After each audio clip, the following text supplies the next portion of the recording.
Hey, math fans, welcome to our very first section in Unit 1, 1.1.1 in our Math 1 honors class. Let's get started.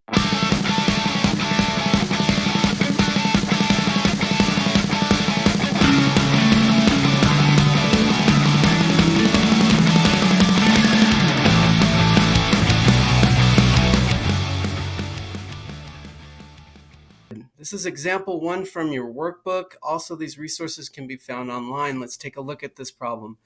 Simplify the expression 2 times the quantity of 3 plus x times the quantity of 1 minus 4x plus 5. Then identify each term, coefficient, and constant, and name the factors of each term of the polynomial. Okay, so what we should do is we should probably write the problem. I'm going to just rewrite the problem so I can work with it. And I should always see as much work as possible so you can get full credit. A big problem in algebra is that we like to just jump to the answer, and this class is going to be about you showing your work. How did you get to the answer and the thinking involved? So I'm going to ask that I see as much work as possible. Okay, this is called the distributive property. You're probably already familiar with it. We're going to take care of both of these, and then I'm going to write everything in one line on the same line as we go through all these calculations. Here we go. 2 times 3 is 6, and then 2 times x is 2x. Over here, we're going to go x times 1, which is x, and then x times negative 4x, which is negative 4. Now, careful, x times x is x squared. X times x is x squared. So we have to put the little exponent there. And then we got plus 5. This is still not simplified, okay? So it's going to be tempting for you to go, oh, hey, there's one. How many terms are there? 1, 2, 3, 4, 5 terms. And then that's going to be marked incorrect on a test or a quiz because it hasn't been simplified yet. So let's go ahead and simplify this. What we're going to do is combine like terms. The first thing I want you guys to recognize is that the x squared term is kind of on its own. There is no other x squared terms, so I'm going to kind of just bring it down here. 4x squared. Oh, don't forget there's a negative in front of it. Very important. If there's a negative in front of a term, we got to move it out. Make sure we take it with us. Okay, and so we've taken care of that term, so I'm going to go ahead and cross that out. What else do I see here? Okay, I see both of these have the same exponent, x to the 1, x to the 1. That means I can combine them. So 2x plus x, that is going to be 3x positive. And I'm going to cross those out. I cross things out just so I know I've taken care of them. It's going to be in the final answer there. And then finally, I have 6 plus 5, which is going to be 11. And I'm going to cross those out as well. And now we can start to answer the question. So how many terms are there? There are 3 terms.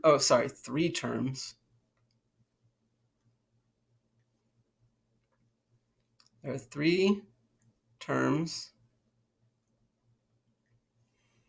2 of them have a coefficient, okay? So the coefficients here, remember the coefficient is something that's in front, it's a multiplier of your term. It multiplies the variable. So our coefficients here are negative 4, and the other one right here is positive 3. Okay, and our 3 terms are negative 4x squared, 3x, and 11. So there's those 3 terms, but only 2 of them have coefficients because this one right here, since it doesn't have a variable, notice there's no variable, or at least it has a variable that has a 0 power. But we call this term a constant. So the constant is 11. Okay, so our constant here is 11. and then it says name the factors. Okay, so factors are two numbers that multiply together. Let me kind of just show you here. The factors of 12, it could be 2 and 6, or factors could be 3 and 4. So when we're looking at factors here, I'm going to take two things that I can see that are being multiplied together. In this case, -4 and x squared. Those would be factors of -4x squared, the entire term. So the two factors here are -4 and x squared. What are the two factors here? Well, you got 3x, which is really 3 times x. So if I break them up into two factors, it's 3, and then it's going to be x are your two factors there. Okay, and there you go. There's example 1. Okay, example 2 says a smartphone is on sale for 25% off its regular price. The sale price of the smartphone is $149.25. What expression can be used to represent the regular price of the smartphone? Identify each term, the constant term, the factors, coefficients of the terms and that contain the variable.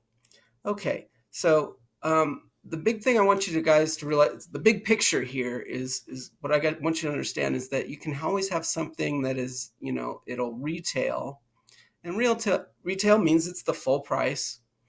If you're buying a car, it's the price on the sticker, but then you can get a discount, and so it's always minus that discount. And then that will be equal to the sale price. Okay, so retail minus discount equals sale. We'll be working with commission, and we'll be working with shipping costs and stuff like that. You just need to go, wait a minute, is the price going to be less than or greater than because of this? Now, if someone had to pay, for the shipping of this smartphone, we'd be adding to it. It would be retail plus the shipping minus the discount, that sort of thing. So we're always going to start here, kind of the big picture, if you will. All right, but now let's fill in some blanks. The retail of the phone, I don't know. We just call it X at this point. But you do need to know that a discount will be less than, okay? And then 25%, we write it as 0.25. Now, it's not just 0.25.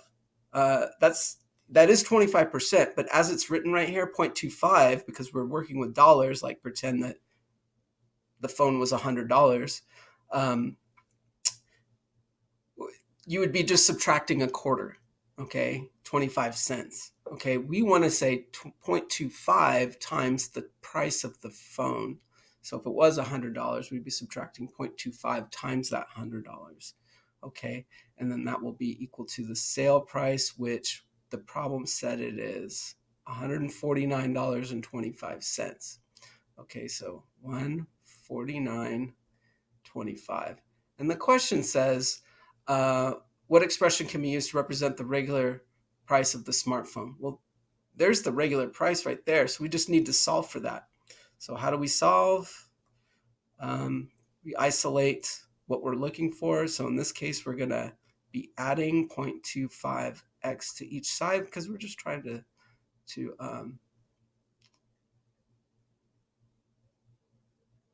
solve for x here.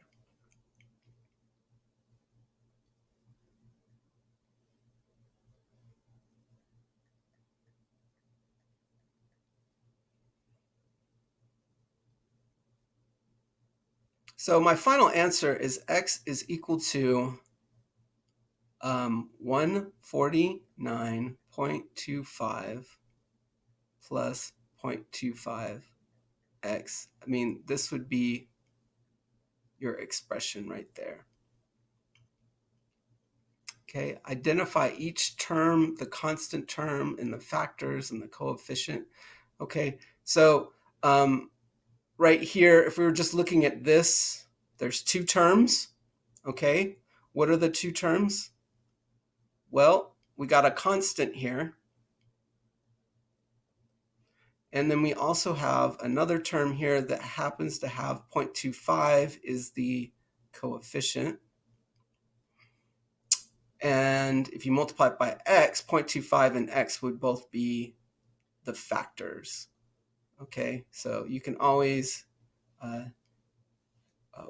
work with it that way. Of course, you could solve for x. The question didn't really ask that. It just wanted an expression for, so this is an expression for what the price of the retail phone is. And then they want you to just get used to identifying the constant, the factors, the coefficients, and stuff like that.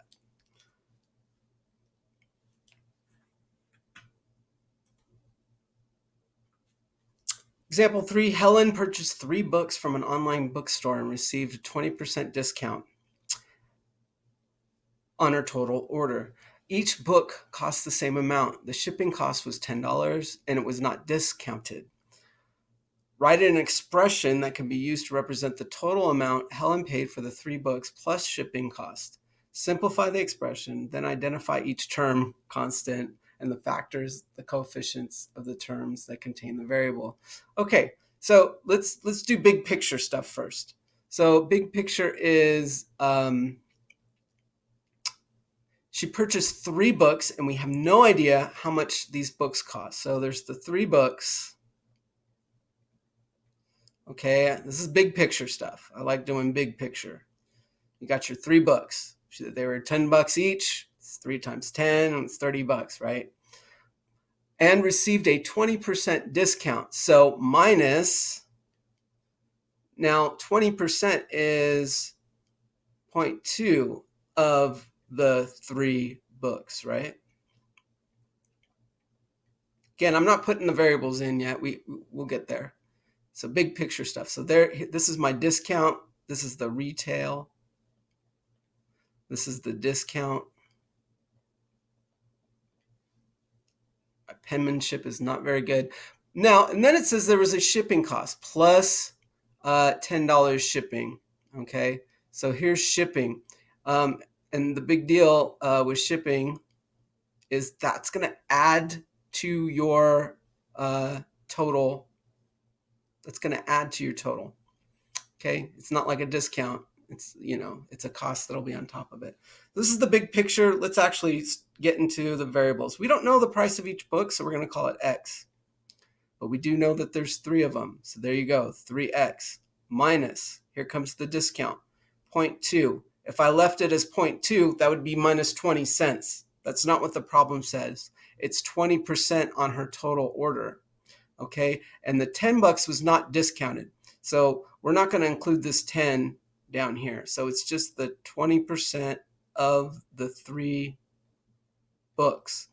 A lot of people will just put 1X here. She's not getting a discount on a single book. She's getting a discount on 3 of them. Okay, so make sure you put the 3 there too. So retail, and then the discount goes right here, plus, and then you got your $10. And then this will be the total cost that you pay. Okay, and it doesn't give us that. We're not necessarily told to solve this, but here is our expression. Okay, so this is our expression. Now, as it's written right here, there are 3 terms. However, the problem said to simplify. So we have to make sure we simplify this first. So let's simplify. 3x, we got to multiply this together. 0.2 times 3, 0.6, don't forget the x, plus 10. Now we're going to combine both of these. So this will be 2.4x plus 10.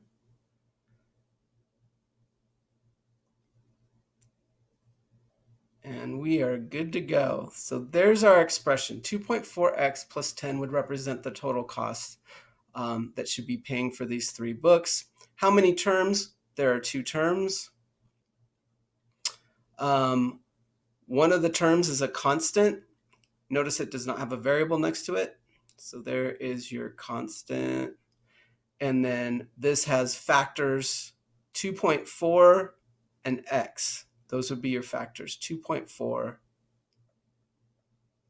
and x would be your factors. Okay, and there you go. Section 1.1.1, your practice problems will be assigned during class. We'll see you then. Bye.